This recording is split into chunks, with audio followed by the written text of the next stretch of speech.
اعوذ باللہ من الشیطان الرجیم بسم اللہ الرحمن الرحیم۔ ناظرین، آج کی ویڈیو کا عنوان ہے خواب میں چھتر یعنی چھتری کا دیکھنا۔ حضرت ابن سیرین رحمۃ اللہ علیہ نے فرمایا ہے کہ اگر خواب میں دیکھے کہ اس کے سر پر چھتر لگاتے ہیں تو دلیل ہے کہ اگر شاہی کے اہل میں سے ہے تو بادشاہی پائے گا، ورنہ بزرگی کی دلیل ہے، اور اگر دیکھے کہ بادشاہ کا چھتر اس کے ہاتھ میں ہے تو دلیل ہے کہ بادشاہ کے حضور میں مقرب ہوگا۔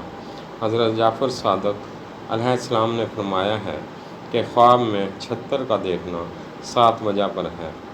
اول، سلطنت، دوم، عزت، سوم، مرتبہ، چہارم، ریاست، پنجم، رفعت، ششم، ولایت، ہفتم، بڑوں کی صحبت۔